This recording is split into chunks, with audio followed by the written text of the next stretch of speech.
Olá, sou Bruno Manuel Oliveira Rodrigues, sou estudante do curso de Letras Português e Inglês na Unibra EAD.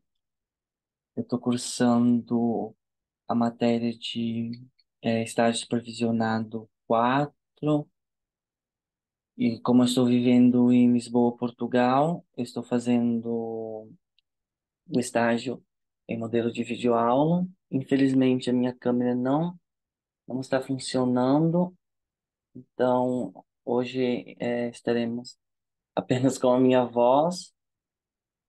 Os dois últimos vídeos, a minha webcam estava funcionando, então eu consegui gravar.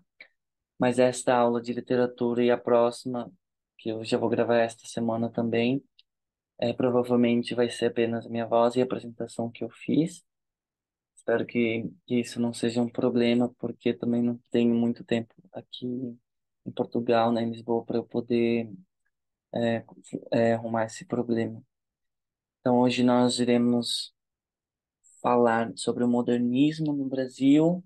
Então, será uma aula de literatura, a próxima também. Então, vamos começar. Hoje iremos falar do modernismo no Brasil, que teve início lá em 1922, né? Mas alguns estudiosos dizem que ela foi iniciada ali em 1920, já começamos a ter uma manifestação do modernismo. Então, eu vou começar com um contexto histórico, né? Que aí o Brasil ele estava passando por uma mudança social, política e cultural. Então o país, né, estava deixando de ser uma nação agrária, se tornando mais urbana, industrializada. E o movimento buscava, né, acompanhar essas mudanças que estávamos sofrendo. Então, como eu havia dito, alguns estudiosos, né, dizem que o movimento literário e cultural começou ali no início da década de 1920. Contudo, nós temos um acontecimento, né, que aconteceu ali em 1922, que foi a Semana de Arte Moderna, onde foi oficialmente, né, a ruptura, foi o novo início do modernismo. Então, o modernismo no Brasil foi um movimento literário e cultural que teve início na década de 1920 e se estendeu até meados da década de 1960.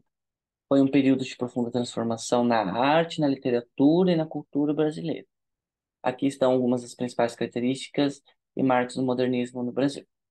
Então, o que é esse movimento, um movimento do modernismo? Então, ele vem trazer essa mudança cultural, como se faz literatura, como se faz artes plásticas, como se faz música. Então, foi uma transformação artística, foi esse movimento artístico, foi essa troca. Um novo ciclo se inicia, uma ruptura acontece. Então, alguns artistas, né, estavam vivendo no exterior e estavam em contato, né, com outros movimentos, como o cubismo. Então, eles estavam vivendo esse movimento e quando vieram ao Brasil, eles viram que ainda o Brasil seguia, né, a linha ali do parnasianismo, que o parnasianismo, né, foi um movimento literário que surgiu lá na França, no século XIX, e que trazia, né, esse academicismo, a busca da perfeição, a técnica, era muito focado nisso. Então, com essas mudanças, esses artistas viam que isso já não fazia mais sentido, já estavam com uma coisa muito arcaica. Então, eles queriam trazer a arte contemporânea, o que estava acontecendo de novo no mundo. Então, ali em São Paulo, em 1922, acontece uma arte moderna, onde todos os artistas se reúnem e apresentam essa nova proposta para a sociedade brasileira. Este é o nosso movimento e a arte, né, a partir de agora será dessa maneira. Então, óbvio que como uma coisa nova, sofreu bastante críticas, muitas pessoas não aceitaram, né, as pessoas conservadoras. Mas aí vamos dar o início à primeira fase, porque o modernismo ele se separa em três fases. Na primeira fase, então, é ali, né, em 1922, que tem, né, esse intuito de romper com o passado, porque o parnasianismo, né, ele trazia muito que era de fora, é, coisas da França, dos Estados Unidos, uma coisa muito estrangeira. Então, esses artistas queriam algo nacional, valorizar o modernismo, perdão, valorizar o nacional, mostrar que aqui o Brasil é cheio de cultura também, que não precisamos imitar o que é de fora, o que tem aqui é muito lindo também. Então, temos Oswald de Andrade junto com a Tarsila de Amaral, né, que traz o conceito da antropofagia, que é literalmente isso, né, devorar esse conceito europeu, esse conceito norte-americano e começar a criar artes nacionais. A valorização da linguagem coloquial, como eu disse, né, no parnasianismo era uma coisa mais formal, muito preocupados com as métricas, com academicismo. E aqui não, nessa fase, né, do modernismo, a gente quer mudar totalmente a linguagem, vai ser coloquial para ter essa proximidade do povo brasileiro com o artista.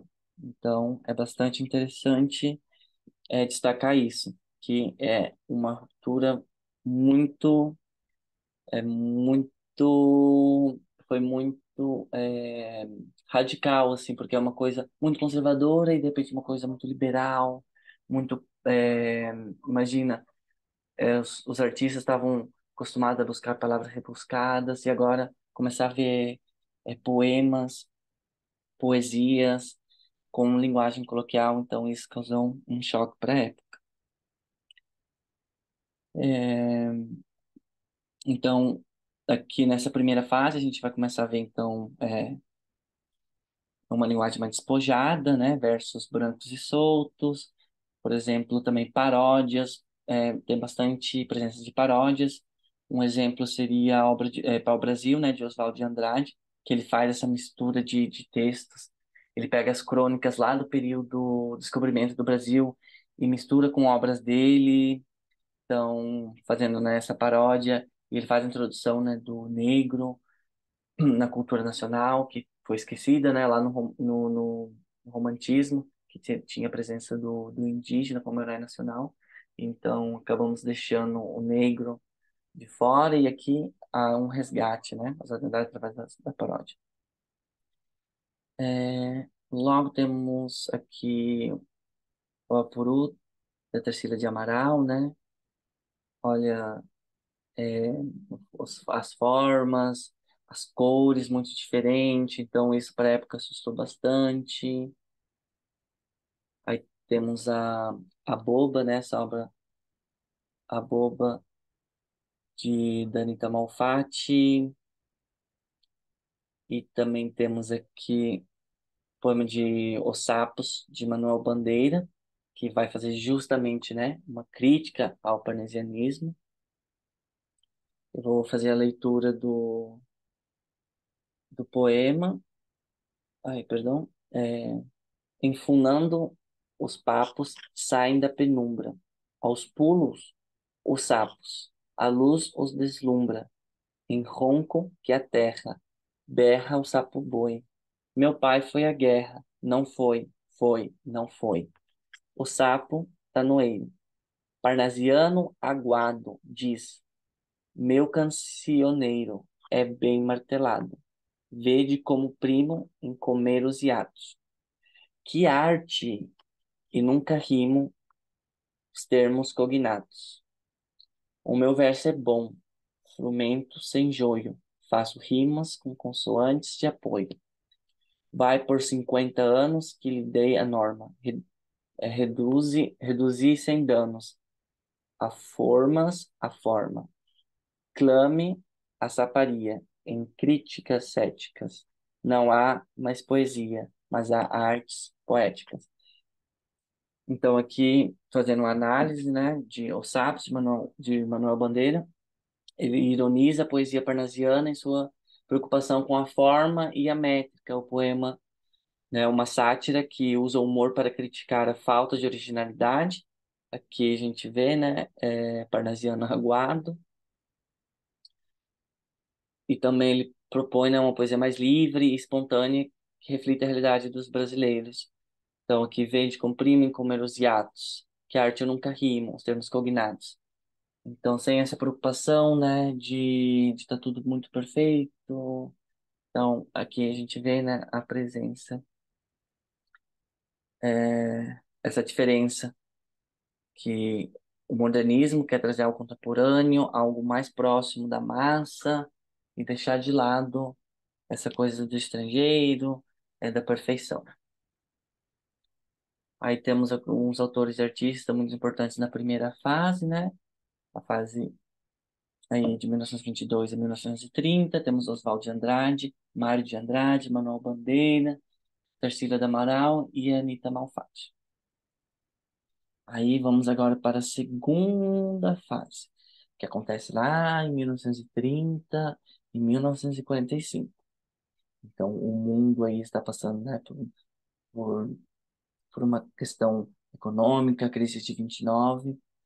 Então, as obras desse período, dessa segunda fase, eles vão estar voltados, né, para uma preocupação social, voltado também para a crítica política, porque o mundo tá em crise. E também, né, esse período foi marcado por uma maior maturidade, né, e consolidação já do movimento, e as obras então vão apresentar essa, essa preocupação política, porque o que está acontecendo nesse período? Né, a gente tem ali Getúlio Vargas no poder, a gente vai ter a denúncia da pobreza, principalmente por artistas vindo do Nordeste, que vão, né, fazer essa denúncia da pobreza extrema que acontecia no Nordeste. Também temos a obra de Sérgio Buarque, Raízes do Brasil, né, que vai retratar a sociedade brasileira nesse período, o Getúlio Vargas entrando no poder. Aí eu trouxe alguns autores, né, principais dessa segunda fase. Temos aí Graciliano Ramos, Raquel de Queiroz, Sérgio Buarque, Carlos Drummond de Andrade. Então, para essa segunda fase, é bom lembrar, né, que o mundo está em toda essa crise econômica, essa fase da Segunda Guerra Mundial ali também. Então, as obras a arte vai retratar o que está acontecendo nesse período. Então, a preocupação social e a crítica política. Aí a gente vai ter a terceira fase, que vai acontecer de 1955 a 1960. É, Nesse período ali, o mundo já está, né, num processo de pacificação. Então, os artistas ali já estavam já estavam mais relaxados para poder focar na criação artística, né, trabalhar mais na obra em si, em questões de técnicas. Essa terceira fase também é conhecida como a geração de 45. É, a gente vai ter aqui preocupação no campo da linguagem, né? Porque os artistas vão estar com vão ter passado, né, por todo esse momento conturbado, que foi a segunda fase. Aí a geração de 45 já vai estar mais preocupado ali em trabalhar o campo da linguagem, que eu trouxe como exemplo o autor Guimarães Rosa, porque ele justamente vai fazer essa ele faz uma brincadeira. Por exemplo, ele traz o neologismo e o arcaísmo, palavras novas, junto com palavras antigas. Ele faz uso da aliteração, né? Que é fazer uso e dar ênfase, né, nas consoantes, e tem a assonância também, que é dar essa ênfase nas vogais, causando uma sonoridade. Então, as obras da terceira fase vai ter uma sonoridade. Então, vai estar bastante trabalhado no campo da linguagem. Outra pessoa, outro autor, temos aqui a Clarice Lispector, que ela traz esse conceito do monólogo interior, né, retratar esse desvaneio dos personagens. Então, eu trouxe aqui a definição, né, do que é um monólogo interior. Monólogo interior é uma técnica utilizada na ficção para representar o conteúdo e os processos psíquicos de um personagem, parcial ou inteiramente inarticulados.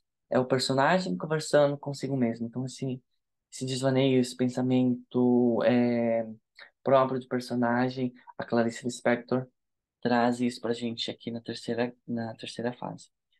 As personagens de Clarice passam pelo estágio do não entendimento, passam a intuir e finalmente passam a saber. Essa conversa interna, né, chamamos de monólogo interior, marca esses estágios. Então aqui os artistas já vão estar, né, mais preocupados em trabalhar a técnica, a linguagem. Então, o modernismo no Brasil, né, reflete a evolução da literatura e da cultura ao longo do século XX, com uma busca contínua por novas formas de expressão e uma reflexão sobre a identidade nacional. Então, basicamente é isso. O modernismo ele está, né, em três fases, separado por três fases. E é importante saber essas fases, porque cada fase o mundo está passando por algo diferente. Aqui na primeira fase, né, para a Semana de Arte Moderna, vai ter a Semana de Arte Moderna que vai marcar o início mesmo do modernismo. Na segunda fase, ali o mundo vai estar em crise, né, crise econômica e tudo isso. Então a arte vai estar focada nisso. Aqui as mudanças no Brasil também, né, com Getúlio Vargas no poder. E a terceira fase, já com um mundo mais pacificado, os artistas vão focar mais do lado da técnica, né? É, basicamente é isso para o de modernismo, de literatura. É bastante interessante estudar, né? Saber da história e como isso nos afeta hoje em dia e de pensar que essas pessoas em seu tempo, né? Foram renegadas, foram muito criticadas e hoje em dia nós vemos como grandes artistas. É, por hoje é isso. Aí a próxima aula será a última aula de literatura. Eu vou tentar mais uma vez tentar arrumar o meu webcam para ver se funciona. Mas se não funcionar, terei que fazer nesse formato. Mas estou muito agradecido por essa fase final. Muitíssimo obrigado. Até a próxima.